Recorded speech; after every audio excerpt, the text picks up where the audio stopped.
So, finally, Lewis, we are here at the Tautologic Surf Podcast, Xmasters edition, and I'm really glad to have you. Finally, we met in person. How are you? I'm good, thank you very much. Thank you, Leo, for inviting us over here. I've never had an invite to Italy before, and I'm amazed at how many people are enjoying the beach here. Did you see? It's crazy, yeah? I have never seen so many people on the beach. So. That's Italy. Welcome to Italy. With the pros and cons of that, we talked about it before because it's really different from where you're from. You're exactly from Northern England, right?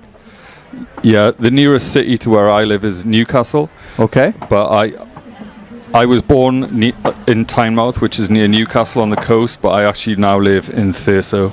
Okay. So that has been my surfing life, sort of Newcastle to Thurso, Newcastle to Thurso. back and forth all the time. Nice. So we already talked before, also with your partner, with your how we can say co-producer. Yeah, co-producer, exactly. And we talked about a big project you have developed in the last few years, and it's something we as surfers we should be aware of. And I'm really glad today we can record this podcast because we did a written interview and now we can spread the word because we are talking in English. So I hope this goes on whole Europe, right? So the Big C. What is the Big C? And let's start from the beginning and to tell our audience what we are talking about. Please introduce. Okay, Leo, thanks. Well, the Big C, to talk about it from the start, is a project about surfing's environmental footprint. We all sort of know that traveling is not a great thing for the environment, and surfboards rely on petrochemicals, and it's sort of been bubbling along under the surface in surfing that it's not the greenest thing you can do to be a surfer. I've read some really bad statistics about surfers have got 15 times the carbon footprint of other people and stuff. But I don't know if that's true. But what we found out about through some reporting from the Guardian newspaper, which is a big broadsheet newspaper in England, and they reported on a place called Cancer Alley, which is a huge industrial zone in Louisiana, in between New Orleans and Baton Rouge. It's about 100 miles long, 120 kilometers long, about 5 kilometers deep, and there's 200 petrochemical plants there. And the worst part of it is this census tract, which is like a community next to this company called Denka. Yeah. And Denka is a company which produces chloroprene, and chloroprene is the main ingredient in neoprene. Okay. So that's where we started. It's to get this knowledge kind of out there that we know about travel. Flying's not great. We know about surfboards, as you said. Yeah. But wetsuits are really the sort of nadir of surfing at the moment. Most wetsuits are made of chloroprene. 98% of wetsuits are made of chloroprene. Okay. And they all pretty much, unless you're paying top dollar, super high custom level wetsuits, that chloroprene's coming from Denka, this company. And they've got 2 plants that make chloroprene. So they've got one in Louisiana, and then they've got one in Omi in Japan. Yeah. And that is where they make, they still make chloroprene, but they use limestone to do it as opposed to petrochemicals. And so it's where it all started. You just recognized that they were doing really bad for the people living around the factories, because as you said in Cancer Alley, people are really they have the chance to get cancer way more than the other places in the United States, right? So why they don't want to leave? What is in their mind of these persons living there, even if with that risk? Well, yeah, I mean, it was sort of the issue was flagged up to the Guardian because the EPA, which is the Environmental Protection Agency in America, they did a huge survey about air toxics. Yeah. And through that, in 2015, they identified this place as having the worst risk of cancer in America, and like cancer rates, the risk of cancer, like 50 times the average. That's crazy. It is crazy. And then the next one, like 2 miles away, it's not as bad. So they sort of looked at why this could be, and then they started like taking air samples and testing the air, and it's chloroprene emissions from Denka. Okay. Yeah. So, and I've spoken to people there, and I've asked, why don't you move away? Exactly. Yeah. And like they told me, how could I, in good conscience, sell this house, even if I could sell it, because everyone knows about it. Everyone knows it's next to Denka, but how could I pass this problem on to somebody else? Yeah. So what they've decided to do is become like really like quite effective activists, and they have lobbied local government, like community leaders, national government, the company, media, and they have been fighting it like as hard as they can to get some change. But it wasn't enough. Well, actually, what is happening now is that this company is getting sued by the American government. Okay. From the American government. Yeah, from the Justice Department, for emitting unsafe levels of chloroprene. Okay. And they cite it's a whole big legal document, but if you read through it, they cite neoprene.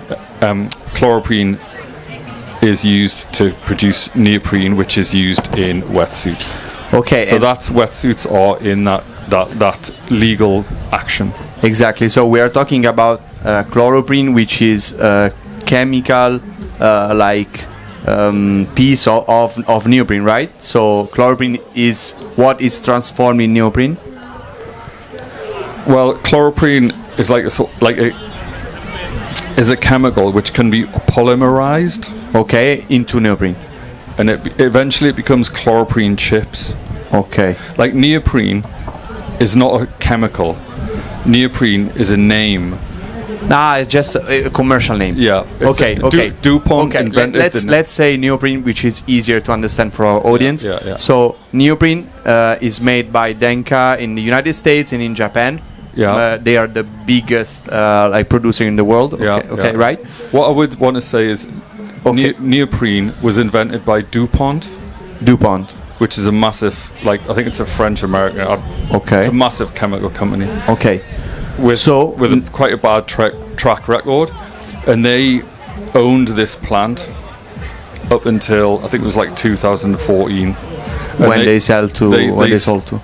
They still own the land, but they've sold the plant. Okay, so this neoprene is made in the United States, in the Cancer Alley, in Japan, and we don't know much about Japan. You told me it's hard to get close to that place, but maybe we'll talk about it later. Yeah. One thing that I would like to ask you is how much of that neoprene made in Cancer Alley is used to make wetsuits? What percentage? I can't tell you that as a fact. Okay. We've heard different figures. I've heard 15%, 7%, 5%, 2%. Around 10, 12%. We cannot say it because if you don't have the facts, it's right. Because your approach is really reportage journalistic, so you don't want to say something that you're not sure about. Well, I can't tell you. Truthfully, like everything I'll say to you, Leo, is the truth that we just know that it's a part of the problem, because obviously they're gonna do tires. Maybe I guess they do tires for the cars, but also obviously wetsuits. But there is a big problem because surfers are supposed to be eco-friendly, and companies are selling their products with this narrative, this storytelling, this marketing stuff, saying we do limestone, this is like a geoprene and whatever. All bullshit. Well, in my opinion, it's all bullshit. Okay. I would call it greenwashing. Greenwashing. Yeah. Straight away. Like limestone, limestone neoprene is chemically exactly the same as petrochemical-based neoprene. It's just a different way to arrive at chloroprene to make the neoprene. Okay. But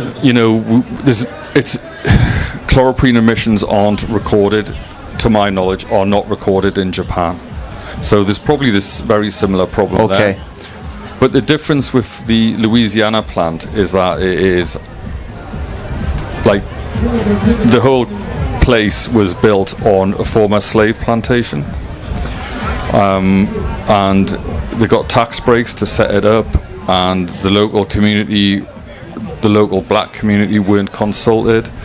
The local white community was shipped out to somewhere away from a chemical plant, and so the problem with dengue in Louisiana is that there's like a quite overt racial element to it all, and it's described these days as a sacrifice zone.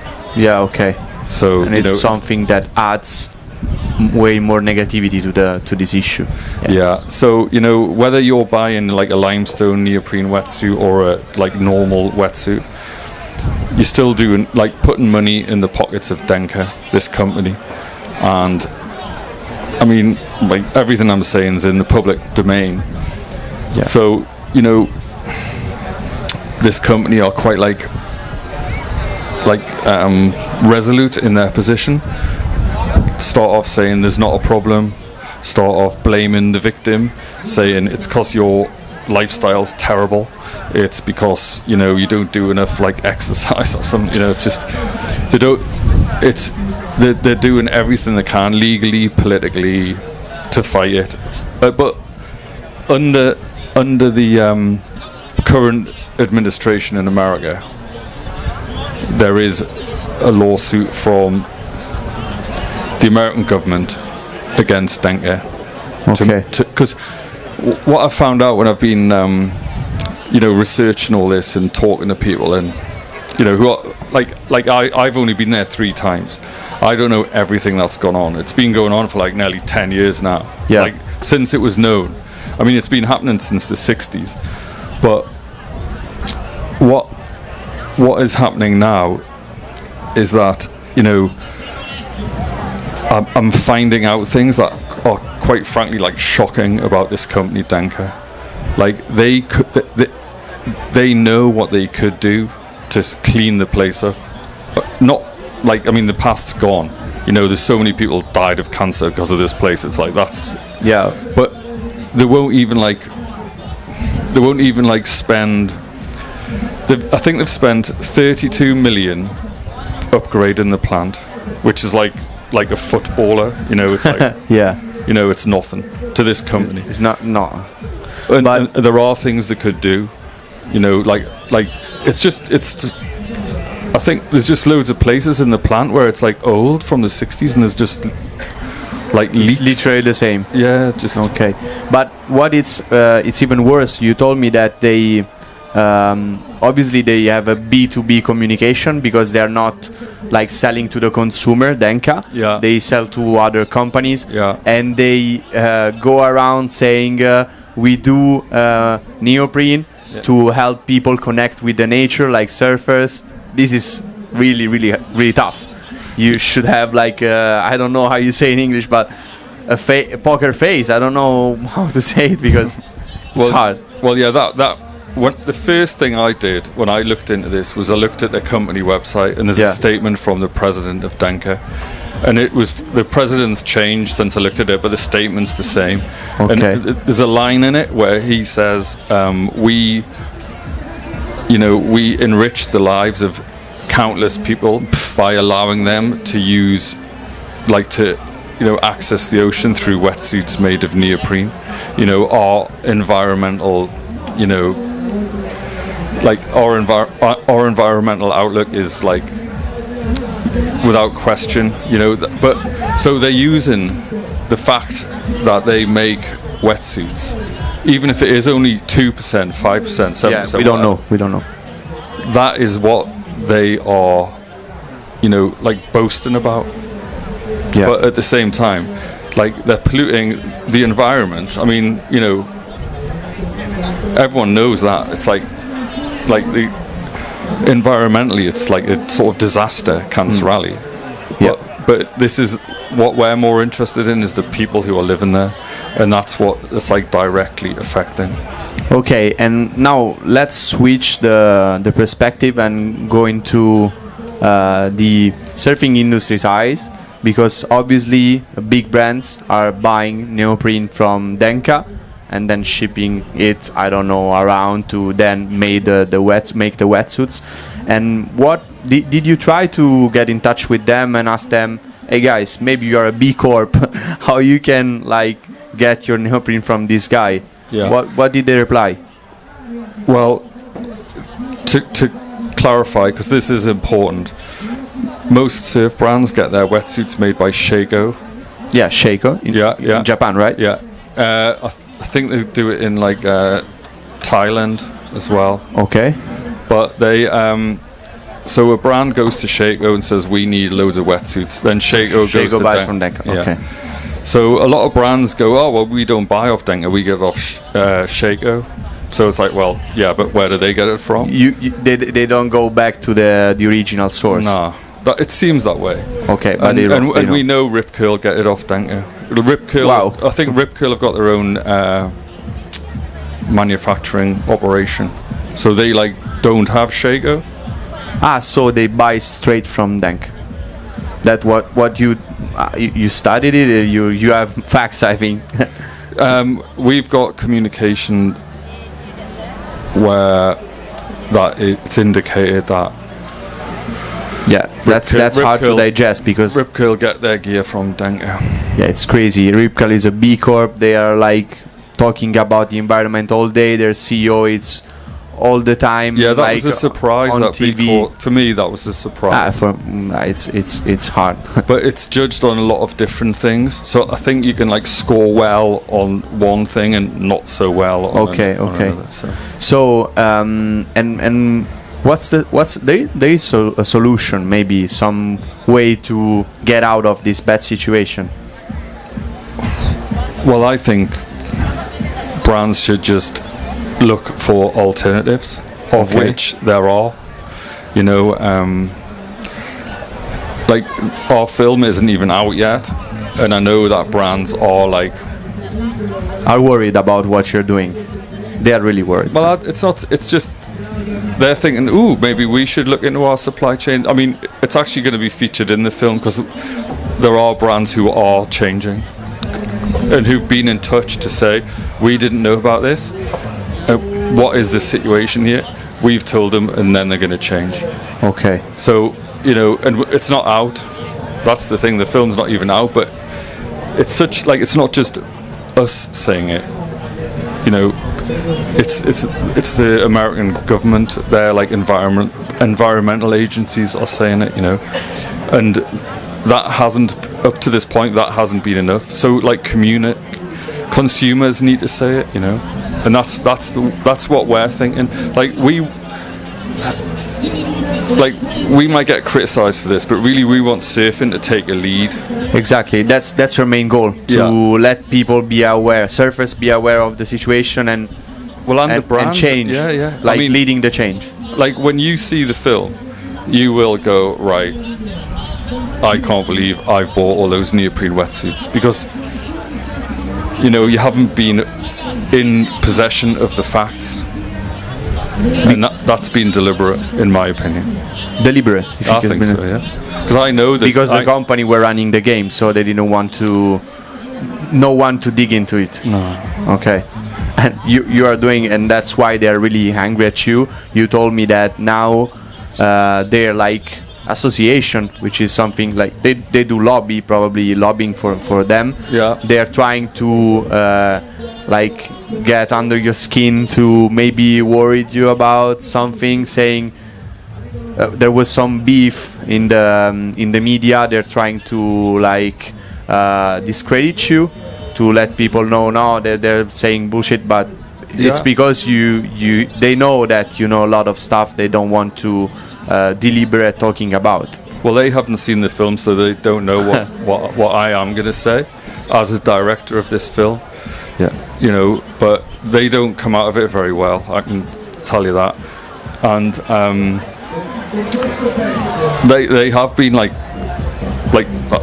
I find it like personally quite like an affront, And the sort of like, you know, the accusations they've been putting towards us. You know, they are a multi-billion-dollar association. We are like independent filmmakers, Joe. We don't have any support with the industry or anywhere. You know, we are not even the brand that are doing right. No, Okay. because we've got to retain our, like, I'm a journalist. I've got to have integrity. Yeah. Journalistic integrity. Everything's got to be legaled and checked, and you know, it has been. And they don't know what's in the film. So, you know, they're sort of like guessing and making accusations about things they don't really know, and you know, it is like hurtful. You know, like saying like, what I want to ruin the surf industry, and I like this is an opportunity for this. Exactly. So, like the film is gonna come out in September, and you're gonna touring with festivals and so on. Then probably next year is gonna be available on some platform. But in the meantime, before we really understand the situation, what you think is the best solution for surfers? If I am a surfer now, somebody's gonna listen. Also, the guy here are surfers. What you suggest we have to do since tomorrow to change the situation? If there is an alternative, you told me there is, like, and you know the name, so maybe we can talk a little bit about Ulex, no? Yeah, Ulex is the best alternative that I would like. I surf in cold seas. I photograph like in the coldest, like not the coldest, but very cold water, you know. And I have used Ulex for a long time, so I know about Ulex, and I could say that Ulex is, you know, like it's a really good alternative. I also know that a lot of the brands know that, but they don't want to use Ulex because they can make more money not using Ulex because the price is higher. It's right. The price is higher, but the price should be lower. It's artificially inflated to delay the adoption of Ulex in the market. But obviously, if more companies are gonna buy Ulex, and it's gonna cost less. Yeah, but it should cost less. Natural rubber costs less than petroleum rubber. But somewhere along the production line, the supply of Ulex is like hindered. Do you know what I mean? It's the price shouldn't be what it is.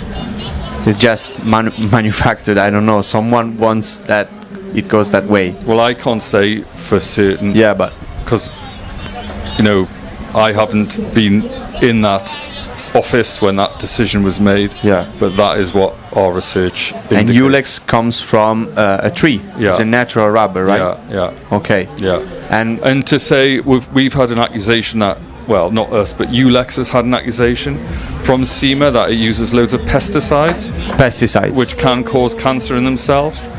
But it's FSC, which is Forestry Stewardship Certified, right? Okay. So they don't use. That's like it's a lie to say that, because Ulex does not use like carcinogenic pesticides. No. Okay, and I understand the situation now. I think we have a clearer vision of what is going on. But also, Leo, you know, we talked about it earlier, like off record. You know, just look after your wetsuit, make it last. You know, like I've had wetsuits, like natural rubber wetsuits, and they've lasted me like 5 years in the North Sea. You know, just like go and live somewhere where you don't need a wetsuit. You know, like you know, just like I'm not here to like sell Ulex. I'm here to just say, you know, I'm here to like ask people not to buy neoprene, because when you do that, you are investing in Denka, and they are not a great company. Now we are aware of it, so we will wait for the film. Obviously, the big C, guys, it's really important, and maybe we can sacrifice a little bit of performance, because I tried Ulex. Obviously, the Patagonia Ulex is the most famous, and it's a bit stiffer than the other neoprene. Like, well, I can talk about that a little bit. Yeah, we talked about that. Like, there's a thing in neoprene. It's like stretch. I think it's like measured in G. In G. Okay. Like, so, like, natural rubber at this point has all been 350 G. Okay. Which is the sort of amount of stretch it's got. Whereas, like, neoprene, like Yamamoto neoprene, like the super top end neoprene, that can get up to like 600-700. 600-700. Right. So in effect, that's like it's double, right? Double the stretch. But also with a stretch, it depends what you want. Like the stretch means it's also less durable. Exactly. After 1 year, you have to change it. Yeah. Always the same. Like top end surfers probably don't often wear the same wetsuit. Do you know what I mean? It's like it's almost disposable. So, like, for your sort of normal surfer who wants a suit to last, I don't know, 1 or 2 years, you can't have something that's going to end up just like super loose and baggy. Super loose with water coming in all the time. Yeah. So, and also, like, you could make natural rubber as stretchy as you want, but it gets to a point where it's not. They are not interested in it. Well, it's not going to work as a surfing wetsuit, because you're going to be able to wear it once. And there is also the only time you really, that stretch, that massive stretch is a benefit, is when you actually putting the wetsuit on. Do you know what I mean? Yeah, I know what you mean. I know really well. I mean, I don't know how well you surf, Leo, right? But average. Well, that's not what I've been told, but no. You're not gonna get into the realms where, like, the flex is like hindering your surfing. Like 350 is good. I think they're working on a natural rubber that's like 500, 550. They can and go that's up. Probably that'll be going out there somewhere. It's just about R&D. They have to decide to go that way. Yeah. If not, they're gonna stuck in that place. Well, they have, and the company Shaker who make the wetsuits, they're bringing out their own natural rubber. Called Nice. That's important. Organiprene, which is a terrible name in my opinion. not that marketable. It's a little bit clunky, but I think it's similar technology to Ulex, and that's going to be offered to brands. They have been offering it to brands, but I think they make less money from it, so they kind of haven't really. You can have it, but we really don't want you to have it. Right? Okay, so Lewis, thanks for your time and mostly for what you're doing with Chris. Obviously, you're doing a great job for the whole community, and I hope the message will be spread around, because the most important thing is that me as a surfer, I talk to my peers, because if I'm gonna be like 1% passionate as you are about that topic, I'm sure we will be unstoppable. Cool, man. Thanks, Leo. Thanks. Thank you, guys. Thank you so much.